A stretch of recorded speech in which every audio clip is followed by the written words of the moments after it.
আরেক বন্ধু সেলিম খান আমাকে নিয়ে এসেছিল, আর এবারে এলাম আরো একজন বন্ধুর হাত ধরে। তাকে ধন্যবাদ আজকের এই সুন্দর আয়োজন করার জন্য। মঞ্চে উপবিষ্ট আছেন বালাগঞ্জের সব বিজ্ঞজনেরা, আর পুরো মাঠ ঘিরে আছেন আমার সব ভালোবাসার মানুষেরা। কি খবর, ভালো আছেননি? আমাদের নানা বাড়ি বোধ সিলেটে, বাট আমি নিজে একটি বাড়ি কিনতে চাই সিলেটে।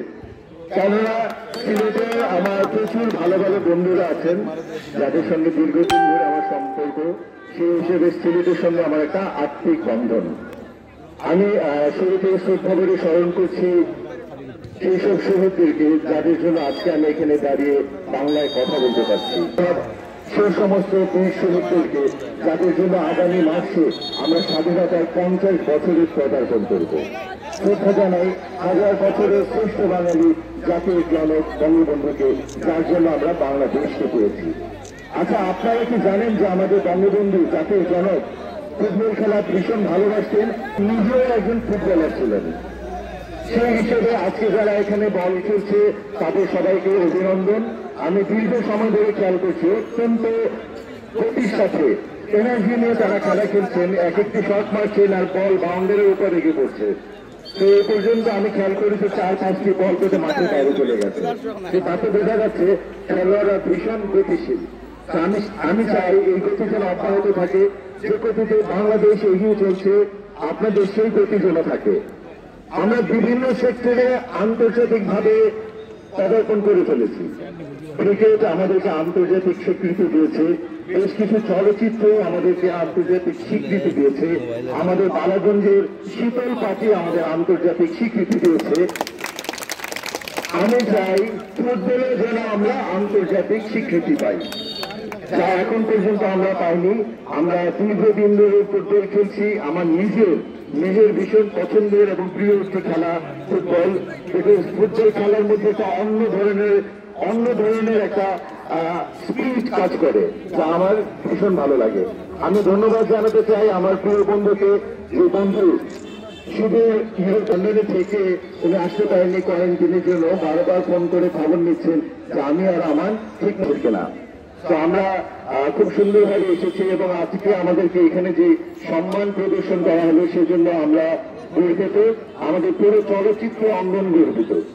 আপনাদেরকে অনেক ধন্যবাদ। যে সম্মান প্রদর্শন করে সে নিজেও সম্মান পায়। তো আপনাদের সবাইকে আমাদের পক্ষ থেকে, চলচ্চিত্র পরিবারের পক্ষ থেকে সালাম। আমি জানি যে আমার সিলেটি অনেক ভাই বন্ধুদের সহযোগিতায় দেশ এখন মধ্যময় এক দেশে পরিণত হয়েছে। কেননা আমরা বিদেশ থেকে যে রেমিটেন্স পাই সেটা আমাদের অর্থনৈতিক ধারাকে গতিশীল করে তুলেছে। আজকে এইমাত্র শুনলাম এই মাঠটা বানিয়েছে সেলিম ভাই, এই খেলার আয়োজন করেছে শাহজাহান ভাই। তা আমি চাইব আমাদের অন্য কোনো এক ভাই বা বন্ধু যেন এই গোয়ালাগঞ্জের স্কুলটিরও সংস্কার করে দেন। অনুষ্ঠানের শুরু থেকে একজন বলছিল যে অনেক দর্শক স্কুলের ছাদে উঠে গেছে। তো তখন আমার মনে হয়েছে যে এইরকম একটি বড় লোকের এলাকায় আরো সুন্দর স্কুল হওয়া প্রয়োজন। তো আমি অনেককে দেখেছি, অনেক ছেলেদেরকে আমি চিনি যারা শত কোটি টাকা খরচ করে এখানে বিরাট বড় বাড়ি বানায় এবং যে বাড়িতে কেউ থাকে না। তো আপনাদেরকে অনুরোধ করবো, আপনারা যদি তার একটা স্বল্প অংশ এরকম উন্নয়ন কর্মকাণ্ডে ব্যয় করেন, তবে সিলেট আরো যে ঐতিহ্য নিয়ে আছে সেই ঐতিহ্যের সঙ্গে পার্শ্ব ঐতিহ্য যোগ হবে এবং সিলেট বাংলাদেশের অন্যতম শ্রেষ্ঠ একটি শহরে পরিণত হবে। এমনিতেই সিলেটে গর্ব করার মতো অনেক কিছু আছে। সিলেট আমাদের চা শিল্প, সিলেট আমাদের বারো আউলিয়ার দেশ, এখানে রয়েছে আমাদের বিখ্যাত ব্যক্তিত্বরা। এইমাত্র শুনলাম আমাদের জেনারেল ওসমানী, যিনি আমি যে এলাকায় থাকি আমার প্রতিবেশী, সেই মানুষটি জন্য আমাদের স্বাধীনতা তার একটা বড় অবদান ছিল। সেই মানুষটি এই এলাকার। তো এরকম হাজারটি নজির এখানে আছে। তো আমি চাইব যে আমরা আরো যে এফোর্ট দিয়ে সিলেটকে এগিয়ে নিয়ে যাই। আমার পাশাপাশি আমাদের চেয়ারম্যান ভাই এতক্ষণ আমাকে শীতল পাতি কথা বলেছেন। আমি নিজেও চাইবো এই শীতল পাতি নিয়ে যেন আমরা বিশ্ব দরবারে একটি বড় জায়গায় অবস্থান করতে পারি। তো আমি জানি খেলা আমরা একদম মধ্যে শেষ বা খেলা প্রায় শেষ, আমাদের কিছুক্ষণের মধ্যে প্রায়। তো আমরা খুব বেশি বক্তব্য দীর্ঘায়িত করবো না। আমি দুজন শাহজাহানকে চিনি, একজন সম্রাট শাহজাহান মহল বানিয়েছেন, আরেকজন আমাদের বন্ধু শাহজাহান যিনি এই খেলার আয়োজন করেছেন। আমি মনে প্রাণে চাইব এটা যেন অব্যাহত থাকে। তৃতীয়, শাহজাহান আমাদের এই যে টুর্নামেন্ট, ফুটবল টুর্নামেন্ট চলছে, এটা যেন 3 থেকে 30 থেকে 100 বর্গ পূরণ করে, সেই দিনের অপেক্ষা রইলাম। আপনাদের সবাইকে আমার প্রাণ দ্বারা ভালোবাসা, মাননীয় প্রধানমন্ত্রীকে ধন্যবাদ।